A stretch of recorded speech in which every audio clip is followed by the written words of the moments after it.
மத்திய அரசு முன்னெடுக்கக்கூடிய மிக முக்கியமான விஷயங்கள் எல்லாம் குறித்து நம்ம செய்திகள் சிந்தனையில் பேசி வருகிறோம். அதுவும் இந்த ஆப்ரேஷன் சிந்தூரில் பார்க்குறோம். நம்முடைய இராணுவ தளவாடங்கள் பெரும்பாலானவை இண்டிஜினியஸ். அதன் மூலமாக தான் எதிரிகளுக்கு நாம் நம்மளுடைய பதிலடியை கொடுத்துருக்குறோம். அதுதான் இப்போது வரை மேற்கத்திய நாடுகளும் யூரோப்பும் கூட அசந்து போய் பார்க்கறது அப்படின்னு பார்க்குறோம்.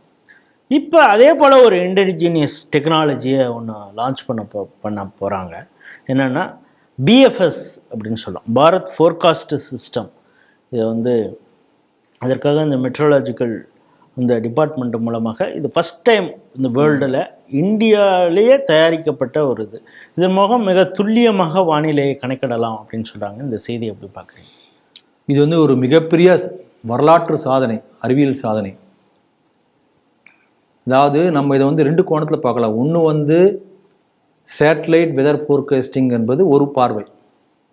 ஆனால் இராணுவ ரீதியாக ஸ்பேஸ் அதை ஆளக்கூடிய வல்லமை இந்தியாவுக்கு கைகூடி வருகிறது என்பதை நம்ம இந்த இன்னொரு கோணத்தில், அது வெளியில் சொல்ல மாட்டாங்க, புரிஞ்சுக்கணும். இப்போ இது என்னென்னா நம்ம கவனிக்க வேண்டிய விஷயம்னா, மேலேருந்து வெதர் ஃபோர்காஸ்டிங் பண்ணுறாங்க.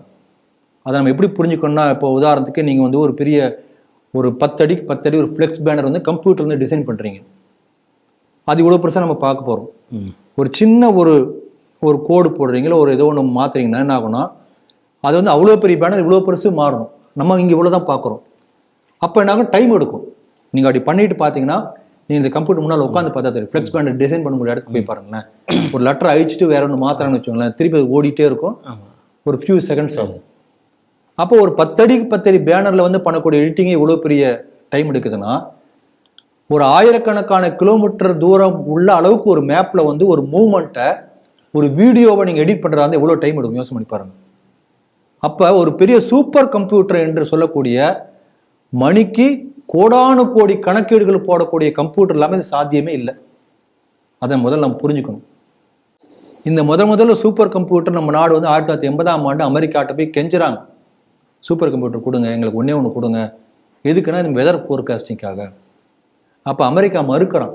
அவன் என்ன சொல்கிறான்னா, நான் சூப்பர் கம்ப்யூட்டர் கொடுப்பேன், ஆனால் என்ன பண்ணுவேன், நீ வானிலை ஆராய்ச்சி மட்டுமா பண்ணுவேன், அதை வச்சு அணு ஆராய்ச்சி பண்ணலாம், ஆகாயத்தை ஆராய்ச்சி பண்ணலாம், நீ நியூக்ளியர் போர் ஆகிடுவேன், மிலிட்ரிலையும் நீ கை ஓங்கிடும், நான் கொடுக்க மாட்டேன்.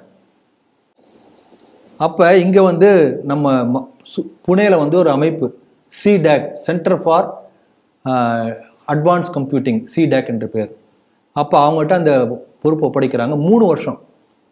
3 வருஷத்துல அமெரிக்கா தர மறுத்த கிரே என்கின்ற சூப்பர் கம்ப்யூட்டரை போல 4 மடங்கு வேகமாக வேலை செய்யக்கூடிய கம்ப்யூட்டர் நம்மளே தயார் பண்ணணும்.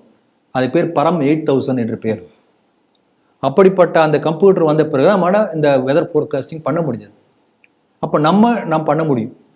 இன்றைக்கு உள்ள அந்த செய்தியில் என்ன முக்கியமான ஒரு கருத்துனா, இன்றைக்கு உலக அளவில் உள்ள பெரிய பெரிய super powers, America, Russia, China, European countries, UK, இவங்களுடைய வெதர் ஃபோர்காஸ்டிங் சிஸ்டம் எப்படின்னா, 12 அல்லது 14 கிலோமீட்டர் அளவுக்கு உள்ள ஒரு இடத்துல நடக்கக்கூடிய ஒரு வெதர் சேஞ்சை இவங்களாம் தே கேன் ஸ்பாட் அவுட் பண்ண முடியும்.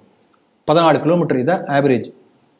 12 நம்ம இதுக்கு முன்னாடி அதுதான் 12 கிலோமீட்டர் நம்மளும் வச்சிருந்தோம். இப்போ என்னன்னா 6 கிலோமீட்டர் அளவுக்கு கூட வரக்கூடிய சின்ன மாற்றத்தை கூட நம்மளால கணிக்க முடியும்.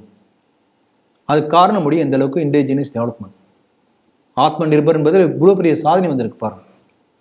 இதில் என்னன்னா, இதற்கு முன்பு இருந்த சூப்பர் கம்ப்யூட்டர் இந்த மாதிரி வெதர் ஃபோர்காஸ்டிங் என்ன ஆகும்னா, ஒரு மாடல் சொல்லுவாங்க. இப்போ இந்த அளவுக்கு இவ்வளோ தூரம் இந்த இடத்துல ஒரு சூறாவளி வந்திருக்கிறது, ஒரு புயல் வந்திருக்கிறது, இது இப்படி அப்படி நகரும்னா வேற என்னென்னலாம் அது தாக்கும், வேற இடத்துல வரக்கூடிய டெம்பரேச்சர், இப்படி பல இதெல்லாம் போட்டு என்ன பண்ணுவாங்க, அந்த இது ஒரு மாடல் கம்ப்யூட்டரில் இயங்க விடுவாங்க. அது என்ன ஆகுனா 10 மணி நேரம் ஓடும். 10 மணி நேரம் ஓடின பிறகு அடுத்து இந்த புயல் இந்த இடத்துக்கு போகலாம். அப்போ இவ்வளோ, ஏன்னா அந்த கம்ப்யூட்டர் அத்தனை கால்குலேஷன் போட வேண்டியிருக்கும், மேத்தமெட்டிக்கல் ஃபார்முலாஸ்.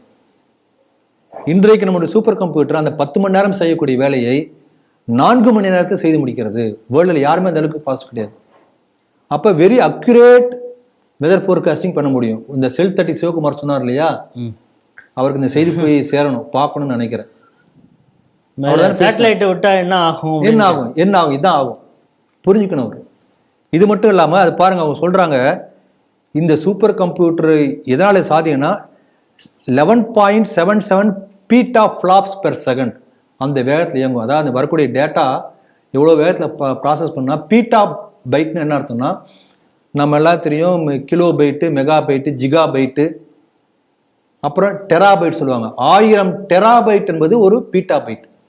இப்போ 11.7 பீட்டா பைட் என்ன அர்த்தம்னா நீங்கள் கோடி பார்த்துருக்கீங்க. கோடிக்கு அப்புறம் நமக்கு தெரிஞ்சு 10 கோடி, 100 கோடி, 1000 கோடி, 10,000 கோடி, லட்சம் கோடி, கோடி கோடி, கோடி கோடிக்கு மேலே 10 தான் பீட்டா பைட். 10 கோடி கோடி, அப்போ 117 கோடி கோடி பீட்டா ஒரு செகண்டுக்கு அத்தனை கால்குலேஷன் போடக்கூடிய அளவுக்கு சூப்பர் கம்ப்யூட்டர் மூலமாக இதை சாதித்திருக்கிறார்கள். அப்போ நம்ம எந்த அளவுக்கு நம்ம வளர்ந்துருக்கோம் நம்ம பெருமைப்படணும். இன்றைக்கு ஆபரேஷன் சிந்தூர் நம்ம சொல்றோம் இல்லையா, அதே போல ஒரு பெரிய சாதனை நிகழ்த்தி காட்டப்பட்டிருக்கிறது. இதை நம்ம எல்லாம் புரிஞ்சுக்கணும். நம்ம ஒரு கருத்தை நான் நினைவு கூற விரும்புகிறேன். நம்ம ஈவி ராமசாமி நாயக்கர் பெரியார் மண் பெருமையா சொல்றாங்க இல்லையா, அந்த வெள்ளக்காரன் இங்கிருந்து போகாதன்னு காலில் விழுந்து கெஞ்சினார். எங்களால் ஒரு சின்ன குண்டூசி கூட எங்களால் தயார் பண்ண முடியாது என்று பெரியார் போய் மன்றாடினார். இந்த தமிழகத்துக்கு மட்டுமா நீங்க ஆண்டுட்டுருங்க. இன்றைக்கு எப்படிப்பட்ட சாதனை பண்ணிருக்கோம் பாருங்க. எந்த உலகத்தில் எந்த நாடும் செய்ய முடியாத சாதனையை நமது விஞ்ஞானிகள் செஞ்சு காட்டியிருக்காங்க. உலகத்தையும் வழிகாட்டியா இருந்திருக்காங்க. நீங்க சூப்பர் கம்ப்யூட்டர் சொல்றீங்க, அதே போல ப்ராசஸர் அதுவும் அந்த கம்ப்யூட்டருக்கு. இப்போ நமக்கு கண்ணுக்கு முன்னாலே ஒருத்தர் இருக்கார், ஐஐடியில் இருக்கக்கூடிய ரொம்ப சிம்பிள் இது டைரக்டர் இருக்கார் காமகோடி. அவர் தான் சக்தி ப்ராசஸருங்கிற மிக வேகமாக செயல்படக்கூடிய அந்த இதையும் நம்ம தான் கண்டுபிடிச்சிருக்கோங்கிற அந்த பெருமையும் நமக்கு இருக்கு. நிச்சயமாக. அதாவது பாரதியார் சொல்வார், வானை அளப்போம் கடல் மீனை அளப்போம் என்று சொன்னார். அதே போல வானத்தை இன்று நாம் ஆண்டு கொண்டிருக்கிறோம். அப்படிப்பட்ட வல்லமை நமக்கு வந்திருக்கிறது என்பதை தான் இந்த செய்தி நமக்கு சொல்லியிருக்கிறது.